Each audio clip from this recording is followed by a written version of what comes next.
You live in two worlds, the outer and the inner, but it is the inner world that shapes and controls the outer. The outer is nothing more than the projection of what you have been whispering to yourself in secret. This is why the most important voice you will ever hear is not the voice of another, but the voice that speaks within you. Day and night, without rest, you are in constant conversation with yourself. You may believe that your thoughts are casual, that they float by without consequence, but every word that passes through your mind leaves an imprint.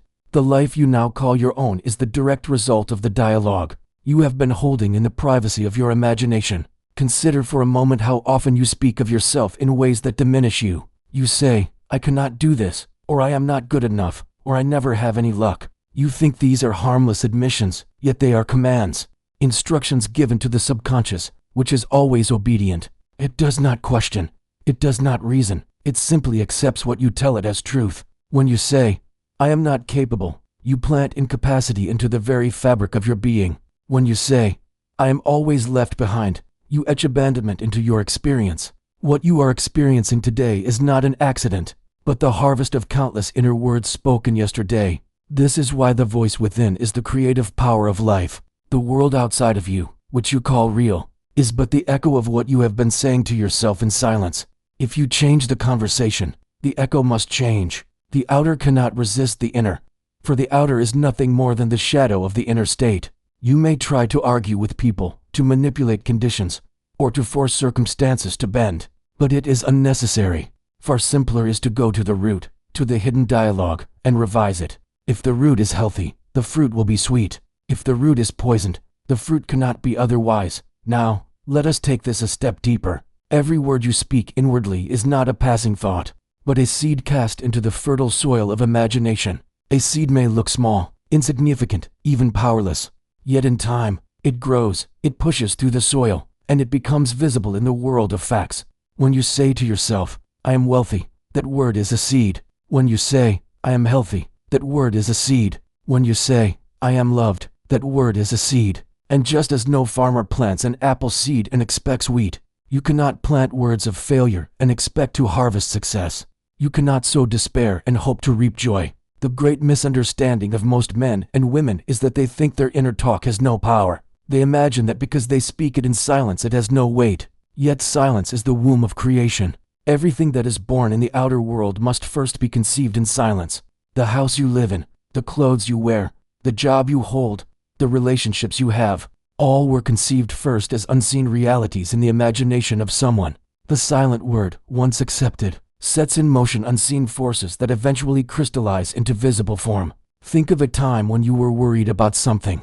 Perhaps it was a bill you could not pay, or a letter you feared to receive. Did you not rehearse in your mind countless conversations of trouble, imagining the worst outcome, feeling the heaviness of it? And did not life soon present you with circumstances that reflected the very tone of that inner rehearsal? You were not surprised when it happened, because you had already lived it inwardly many times. In the same way, when you rehearse conversations of victory, when you feel the joy of the wish fulfilled, when you declare silently to yourself that all is well, you will meet conditions in the outer world that echo this new inner state. Every seed carries within itself the life of its own kind. If you sow thoughts of lack, you will reap lack. If you sow words of confidence, you will reap confidence. This is not superstition, it is law. A man cannot sow discord in the privacy of his heart and expect harmony in the world around him. The seed does not care whether it is good or bad. It only knows to reproduce after its own nature. The subconscious mind, like the earth, does not question the seed. It only brings forth the harvest according to what has been sown. What, then, should you do with this knowledge? You must take control of the words you speak within. You must become the master of your silent conversations, for these are the true builders of your destiny. Begin to listen carefully to the phrases that slip from your lips in quiet moments. Catch yourself when you say, "I never succeed." Catch yourself when you say, "It always goes wrong for me." Stop and plant a different seed. Replace it with, "I always succeed. Everything works out in my favor. Life bends to my faith." The more you repeat these words with conviction, the deeper they will sink into the subconscious, and soon they will sprout as facts in your world. Do not be discouraged if the change does not appear instantly. A seed does not sprout the moment it is planted. It must rest in the soil, draw nourishment, and break through at its appointed time. The same is true of your words.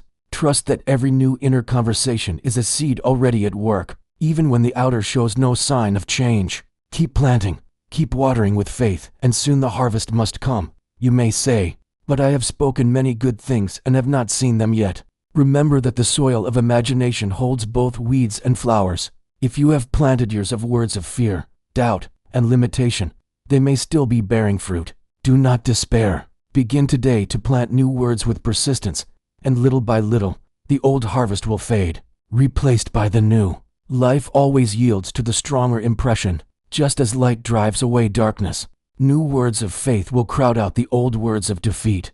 Think of the difference between the man who constantly says to himself, "Nothing ever works out for me," and the man who says with equal persistence, "Everything I touch prospers." They may live in the same city, work in similar jobs, even face the same conditions, yet their lives will unfold in entirely different ways. Why? Because the world is an echo chamber, reflecting back to each man the words he has whispered into himself. You need no evidence beyond your own experience to know this is true. Look back over your life and see how faithfully it has mirrored the tone of your self-talk. Times when you believed in yourself, when you spoke confidently, when you imagined good things coming to you. Did you not find doors opening? And times when you spoke fear, when you expected failure, when you rehearsed defeat. Did not the outer world quickly oblige? You are living proof that the voice within is the creative force of life, and every word you speak inwardly is a seed destined to grow. The transformation of your world begins not with action, but with words, not with struggle, but with speech. For 3 days, discipline yourself to plant only seeds of good report. Refuse to indulge the weeds of doubt. Speak to yourself only of abundance, of health, of love, of success. Keep watch over your lips and over your mind, and you will discover that the soil of imagination is quick to yield when tended with care. 3 days of new words will begin to shift the course of your destiny. And once you see the change, you will never again be careless with your speech. The voice within creates the world without. Every word is a seed. This is the law of life. And when you learn to use it with intention, you will discover that nothing is beyond your reach. For the power that creates the world is already speaking within you, waiting for you to give it the right words. Most people live their lives in a constant struggle with the shadows of the outer world. They fight against conditions, they wrestle with people, they argue with circumstances, believing that by sheer force they can bend life to their will. Yet the outer world is nothing more than a mirror reflecting the state of the inner world. To quarrel with shadows is to waste your strength. You could spend a lifetime trying to push against circumstances, yet if the inner state remains unchanged, the outer will continue to return to its original form. True mastery comes not by wrestling with appearances but by altering the cause from which those appearances spring, and the cause is always the conversation you hold with yourself in silence. Think of a man who feels constantly overlooked at his place of work. He complains to his colleagues, he protests to his employer, he demands recognition, but inwardly he continues to rehearse the same dialogue of being unnoticed, of being undervalued, of being disregarded. Though he may fight with all his might against the outward injustice, life continues to ignore his struggle because the real issue is not in the office or the behavior of others but in the inner assumption that he is invisible. Were he to stop resisting the outer and instead change the inner conversation to one of worthiness, of visibility, of importance, he would soon find the very people who once ignored him turning their eyes upon him. You must understand that conditions are not enemies. They are teachers, pointing you back to yourself, showing you what you have been saying inwardly. If you are surrounded by lack, it is the evidence of inner talk of lack. If you are surrounded by conflict, it is the proof of inner dialogue of strife. The world is obedient, not creative. It does not originate. It only reflects. Stop fighting the reflection. To battle the mirror image is useless. Change the face you present to the mirror, and the reflection must alter without resistance. This is why so many people exhaust themselves and struggle. They cry out for the world to change. They plead with others to treat them differently. They toil endlessly to fix the outer picture. Yet the picture always returns to its original state because the projector has not been touched. The inner speech is the projector. It casts the film onto the screen of life. If you do not alter the film, the images remain the same. Striking the screen may temporarily blur the picture, but the moment the screen clears, the same image reappears, for the cause has not been touched. The wise man learns to go straight to the source, to change the conversation within, and thereby to change the world without effort. This is why resistance is futile. To resist a state is to give it life. When you say, I do not want to be poor, you are giving your energy to poverty. When you declare, I do not want to be sick, you strengthen sickness in your imagination. The law does not hear the word not. It only hears the content of your conversation. Thus, the more you fight against an undesired state, the more real it becomes to you. Far better to shift your inner language to what you desire and rest in that new conversation. Say, I am provided for. I am in perfect health. I am secure. Refuse to feed the old state with the energy of resistance, and it will wither away for lack of attention. This brings us to the challenge that can transform life in an astonishingly short time. For 3 days, commit to an experiment of the spirit. For 3 days, refuse to indulge in any old conversation of limitation. For 3 days, guard your words as though they were treasures of gold, because indeed they are. For 3 days, discipline your lips and your thoughts to speak only of the life you desire, never of the life you fear. It is a test, a trial that will prove to you once and for all the power of the inner word. What will this look like in practice? It means that when the old phrases arise, as they surely will, you do not allow them to linger. When you feel the impulse to say, I cannot do this, stop at once and replace it with, I am fully able. When you feel the pull to declare, nothing ever works out for me, arrest that thought and replace it with, everything works out in my favor. When the old habit tempts you to sigh, life is always against me, transform it instantly into, life is for me, everything is conspiring to bless me. The challenge is not to suppress speech but to redirect it, to take control of the tongue of the mind and give it only noble words to utter. 3 days may not seem long, but you will quickly discover how deeply ingrained your old conversation is. You will find yourself shocked at how often you speak against yourself, how often you declare limitations, how often you repeat old stories of failure. This awareness is itself a gift, for it shows you the root of your outer conditions. Once you see it, you have the power to change it. And for 3 days you must take up the discipline of planting only new seeds. The beauty of this 3-day experiment is that it requires no one else to cooperate. You need not announce your intentions to others. You need not force anyone to act differently. You need not adjust the outer world in any way. The task is entirely within you, silent, private, and powerful. As you carry on this new conversation, you may feel foolish at first, for the outer world will not instantly confirm your new words. But remember the law of the seed. It must be planted, it must take root, and then it must break through. You are not asked to force results, only to sow faithfully the right words.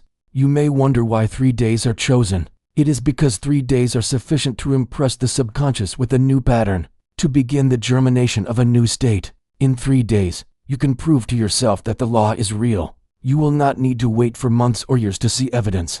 In 3 days, you will begin to sense a shift in your mood, a change in your perspective, a new energy moving through your life. Circumstances may even begin to rearrange themselves with surprising speed. The world may present you with coincidences, opportunities, or encounters that reveal the echo of your new inner words.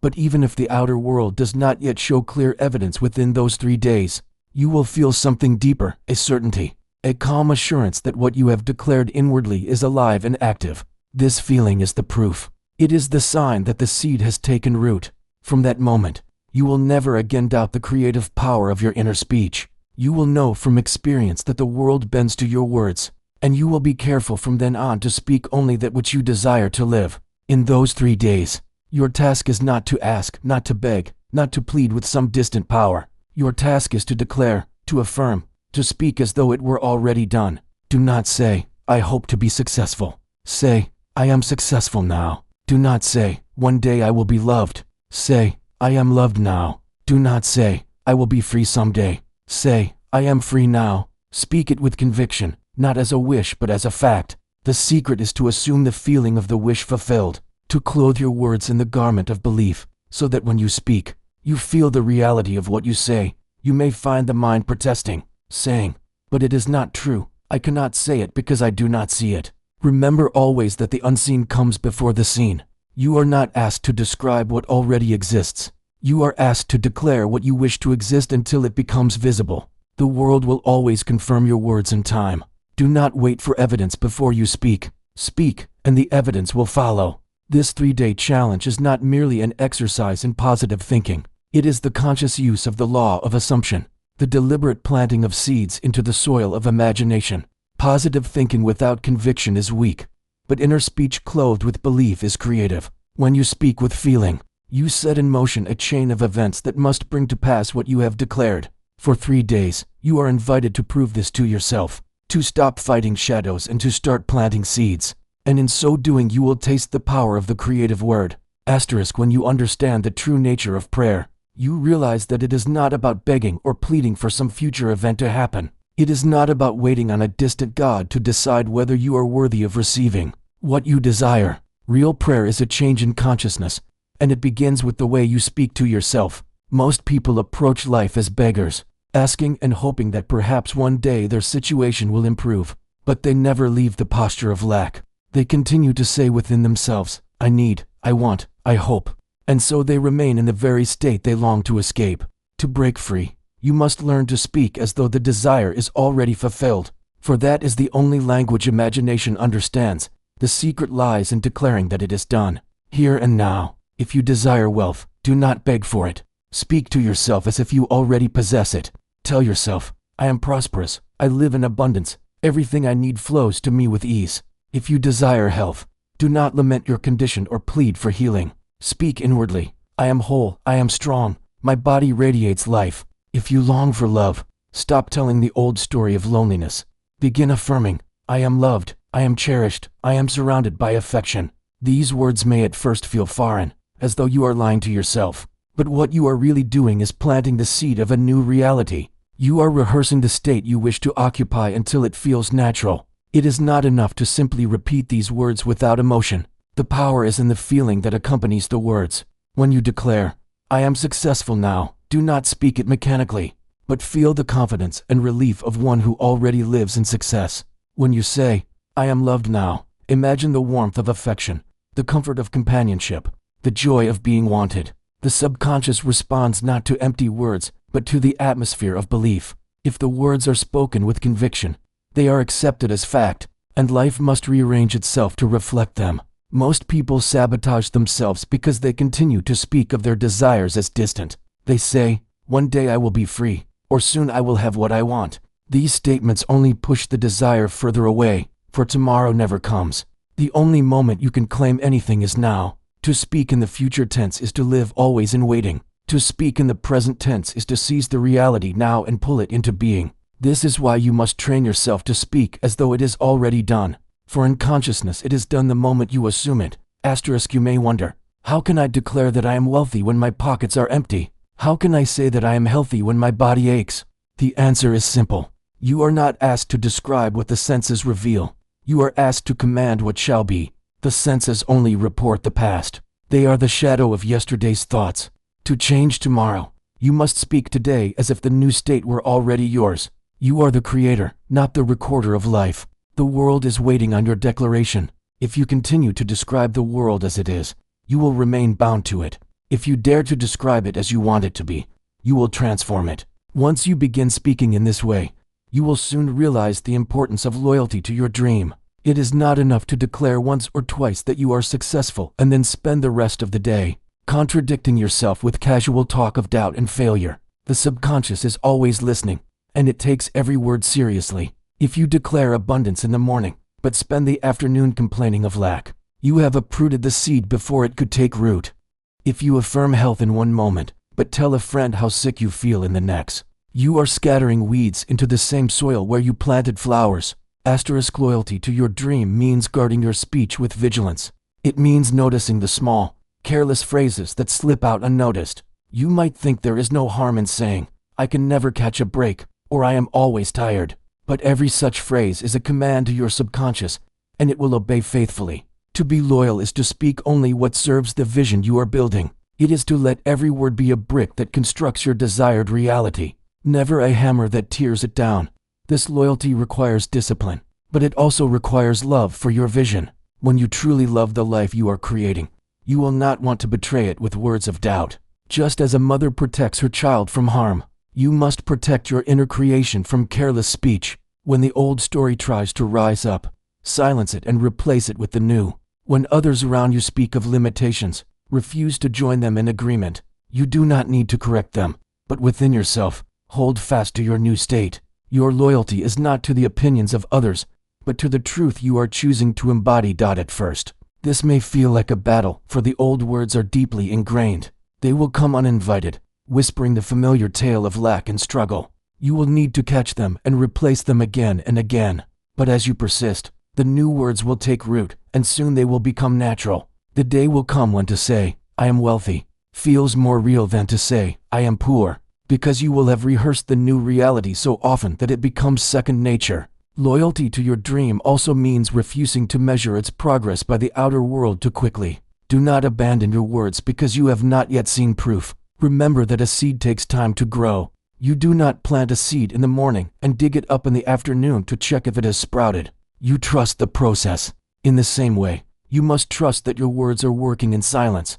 They are reshaping your consciousness, and consciousness must eventually shape the world. The greatest temptation will be to speak against your desire in moments of impatience or discouragement. When the outer world seems unchanged, the old story will demand to be spoken again. Resist this temptation. Do not let the conditions bully you into disloyalty. The conditions are only the residue of old words.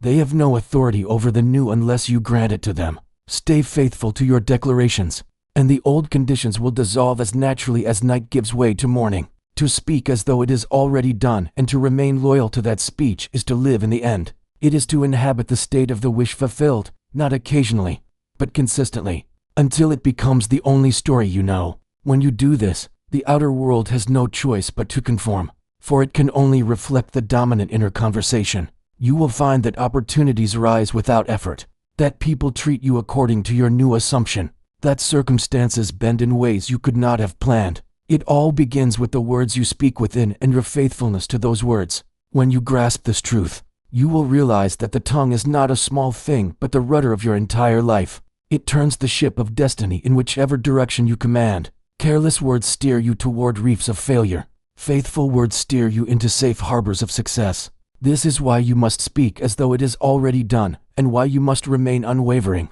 In that speech, your words are not idle sounds.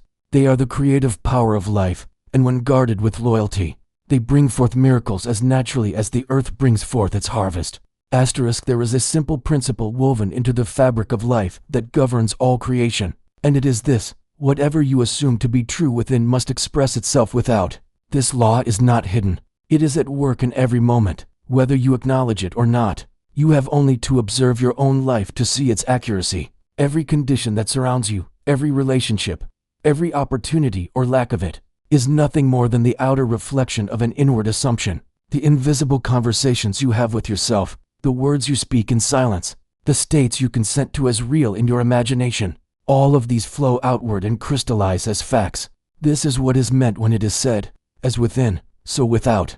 The law of reversibility reveals to us that what is inwardly affirmed will eventually become outward reality. If you speak of health within yourself, even while your body feels weak, you set in motion forces that must eventually bring health into manifestation. If you inwardly affirm wealth, even if your bank account is empty, life will respond to that affirmation in ways you cannot predict but cannot stop. If you declare love within yourself, even if you walk alone, you will call forth circumstances that echo your inner speech. The law is impartial. It does not favor one man over another. It does not ask whether you are deserving or undeserving. It only reflects the content of your inner world with perfect fidelity. The great error most people fall into is believing that the outer conditions are more real than the inner words. They believe that what their eyes show them is the truth, while what they imagine is only fantasy. But the opposite is the case.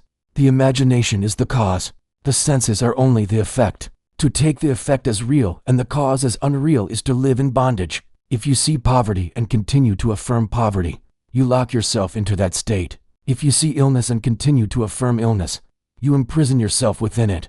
But if you can look at these appearances and boldly declare something different within, you set yourself free. When you speak health, success, love, and abundance within yourself, you may not see immediate evidence without, but the law is already at work. Just as the seed planted in the soil does not appear above ground in the same hour, so too your words must gestate in the unseen before they are visible. Yet the harvest is certain, for the law of reversibility cannot fail. The inner cause must become the outer effect. Speak often and speak faithfully of the reality you desire, and life itself must conspire to echo those words. It is essential to remember that you cannot deceive this law. You may utter words of confidence outwardly, while secretly rehearsing fear and doubt inwardly, and it is the inward conversation that takes precedence.